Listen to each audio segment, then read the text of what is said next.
Hey, welcome back to the channel. Those of you who have been following me for a little while, that's all 10 of you, will have been wondering where I've been for a while. Well, there's a couple of things that have been kept me from doing any videos. One of them is moving into a new place, as I showed you on my last video, and getting settled down there and everything else. My space is very limited there, and also not very conducive to making videos. I'm not at home at the moment, as you can see.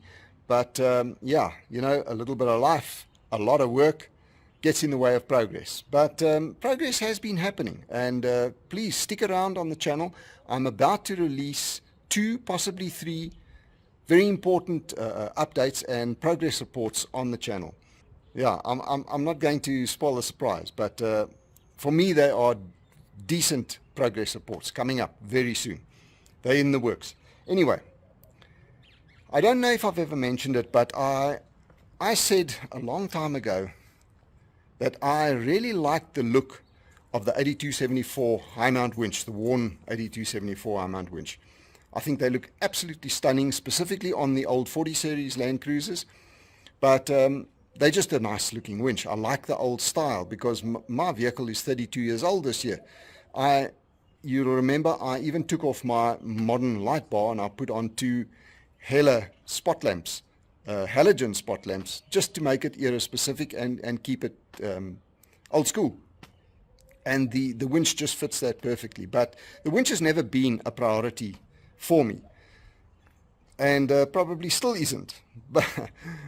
But yeah, I always said I will keep my eyes open. And for those of you in South Africa who know about the high mount winches over here, if you can find one in a decent condition, they go for absolutely ridiculous prices. If you look at this ad on Marketplace, now the price that they are charging or wanting to charge, and this one has been advertised, it has been on Marketplace for months and months and it hasn't sold yet. And there's a reason for that. But you will eventually get somebody to pay the money. But for the price of that winch, you can probably go and buy 2, or very close to 2, 15,000 pound Runvo winches or whatever, you know, modern new winches, brand new winches. But I've always had an eye for the high mount winch, and I said, you know, I will keep my eyes open to get one eventually. So when I got these ideas, I put an idea out on the Land Cruiser group on WhatsApp that I'm on here in South Africa, and I said to them I'd like to fit a high mount winch to my Land Cruiser. And I'd already posted photographs of my Land Cruiser on the group, and they knew what bar I had on the car. And a lot of guys came back to me and said, forget it, that high mount winch will not fit in that bar. And I thought, oh, well, okay, you know, well, maybe I'll have to change bars at some point, but a high mount winch is what I want. I'd already made up my mind there. Or I'm going to have to do some work. So I've carried on with other work on the car, and in the back of my mind I've just kept the high mount winch there, you know. So if one pitches up at a good price in reasonable, decent condition, I'll grab it. Lo and behold, what happens? I find one on Marketplace at a decent price, looked good in decent condition, and I ended up contacting the guy. I eventually bought it. I had to take the solenoid pack apart. It's still got the old-fashioned solenoid pack, 4 solenoids. I took it all, stripped it all, gave it a good clean, painted the backing plate and put it all back together. But at some point in the future, I will actually redo the whole mount, the whole winch. But I haven't opened the gearbox. Everything seems to be fine. I haven't even used the winch yet, but I want to show you the story. I want to tell you the story of how I got this winch to fit into a bar that everybody said it couldn't be done. What you're looking at right now is a worn 8274 high mount winch fitted to an old style ARB bullbar that everybody said couldn't be done. But as I said, they were right, but they weren't quite right. And now I'm going to show you what I had to do to this bar to make it fit. Once I'd actually put the winch from underneath, shoved it in underneath, and I managed to get 3 bolts in, it became glaringly obvious to me that these guys were right, and it really didn't fit in here. But I couldn't understand why, because, you know, in my mind, my bar was identical to Patrick's bar. At this point, I guess I should explain to you who Patrick is. I've been watching the Aussie Arvo's Australian 4x4 channel for quite a while now, and I have to say they are probably my favorite 4x4 channel, Australian channel anyway. I follow a number of South African 4x4s, Overlanders as well, but I really enjoy Patrick, Liam and Dan the Man on Aussie Arvo's. And quite a while ago, Patrick did a video where he fitted a 8274 high mount winch to his 80 series Land Cruiser. And as far as I know, he's got the exact same model Land Cruiser that I have. Mine's a 92 model GX, and I think his is as well. And after watching his high mount winch video, I was convinced that I had exactly the same bull bar that he has on his cruiser.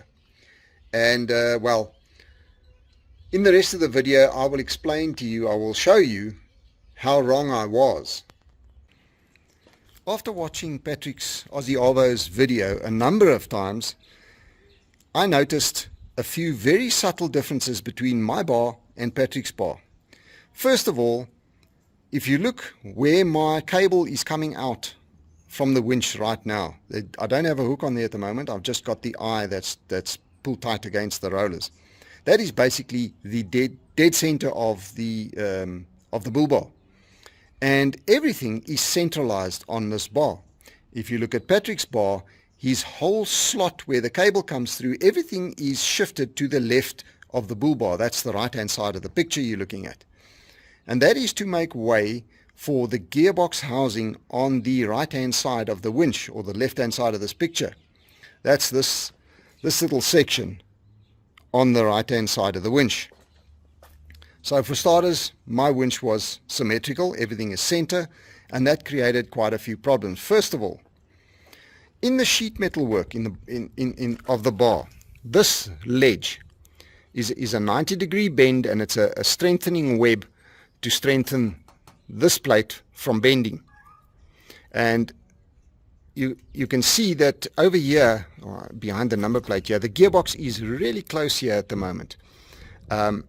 I could see that I had to shorten this rib slightly. I had to just cut the triangle a little bit smaller to create some clearance here. But even after I had done that, as soon as I had done that, I noticed that this tube on my bull bar was now in the way by a hell of a way. It was at least 40-50 mil. That's millimeters. So once again, I went to Patrick's videos and I watched it again.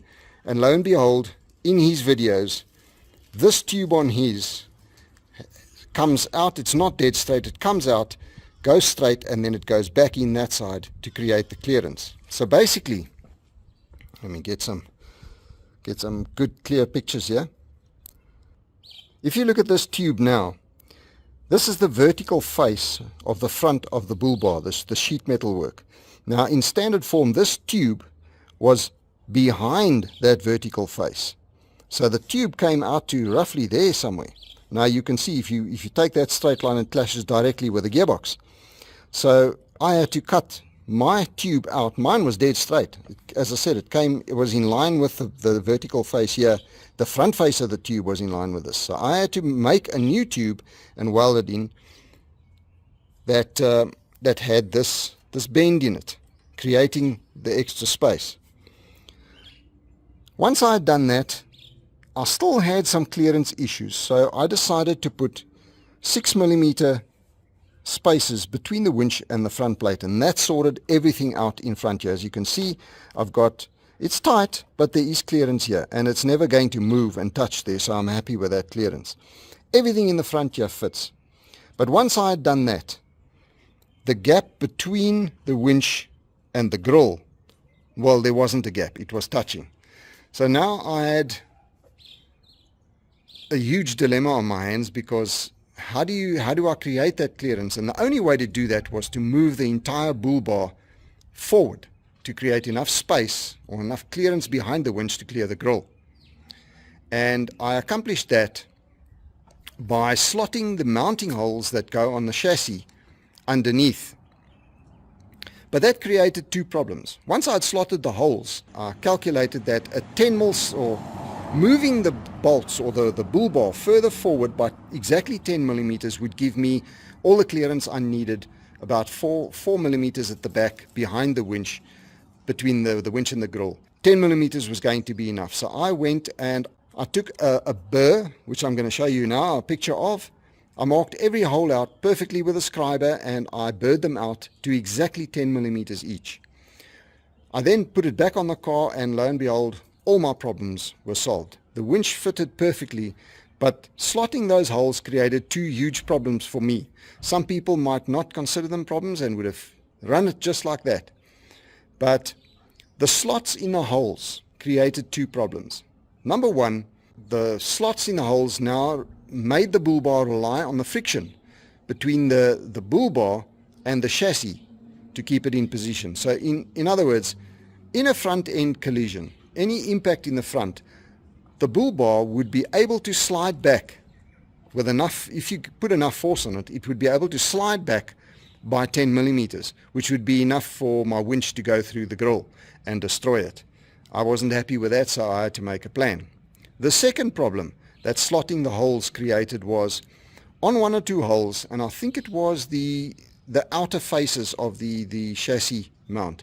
Once I'd slotted them, the hole came within 2 or 3 millimeters of the edge of the plate. Now, in an impact, if you disregard the first problem, in an impact that's not a problem because the force is in the opposite direction and it's not going to tear out.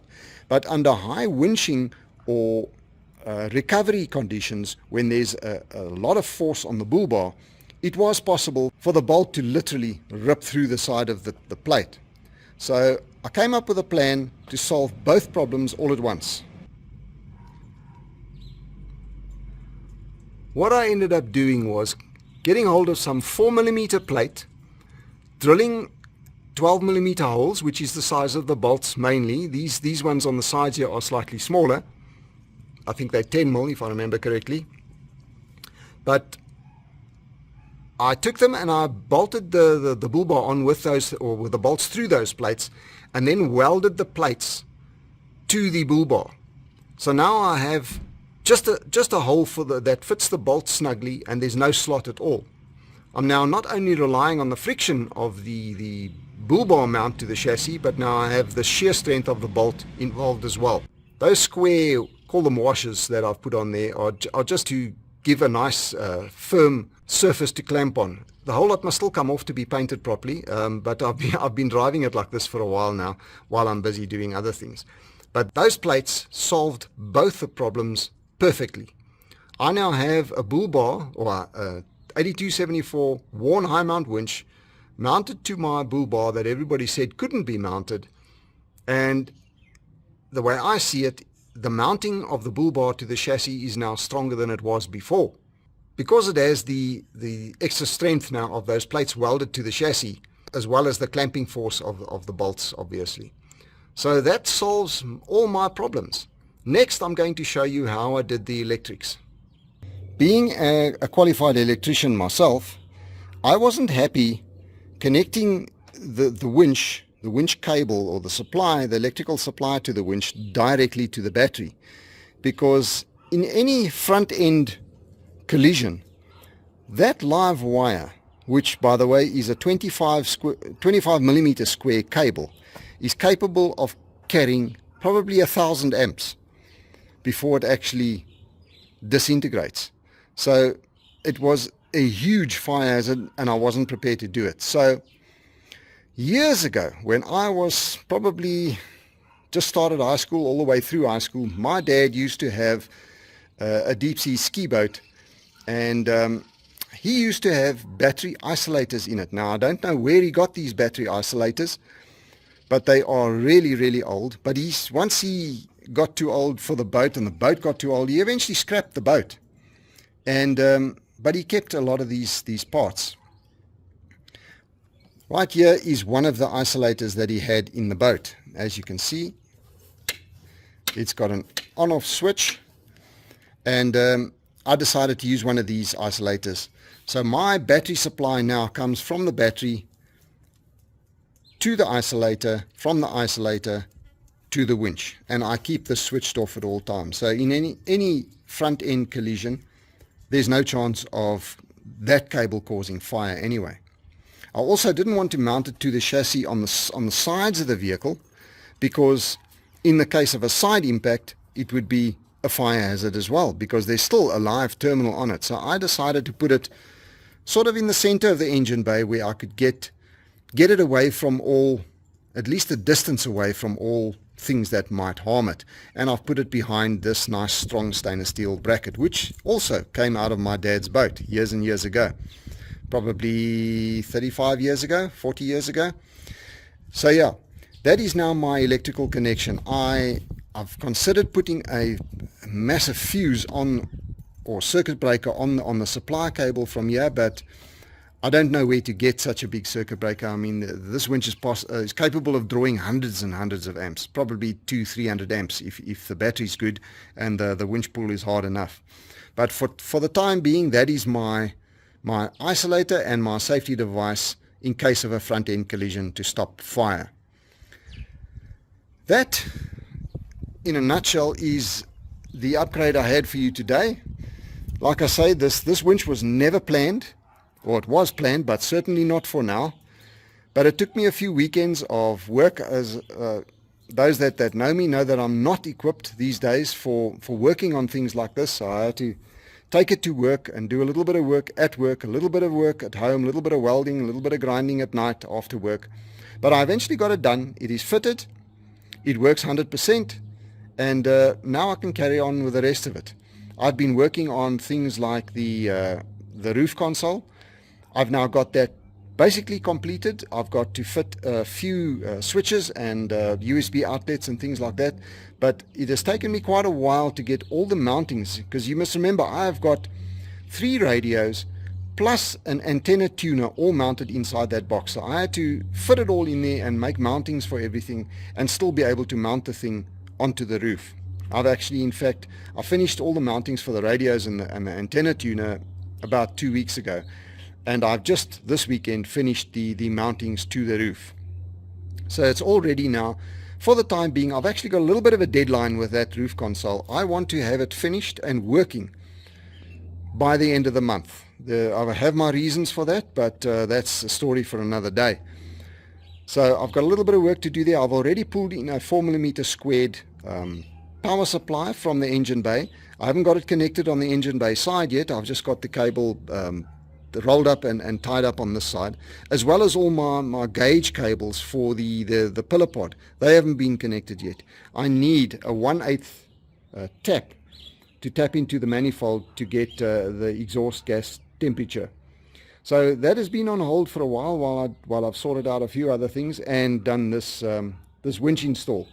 But everything works, as I said, and that is my progress report for today, for this video. Stand by, because the next ones are going to be maybe not necessities for the vehicle, or one of them isn't anyway, but it's going to be a real cosmetic change that I've been waiting to do for a long time, and things have come together now and I'm pretty much there. I will be revealing that in my next video. Stick around for that one. If you got a little bit of inspiration from this, to get the message that nothing is impossible if you put your mind to it, and it can be done. Don't listen to people when they tell you it's impossible, it cannot be done. That means they don't know how to do it.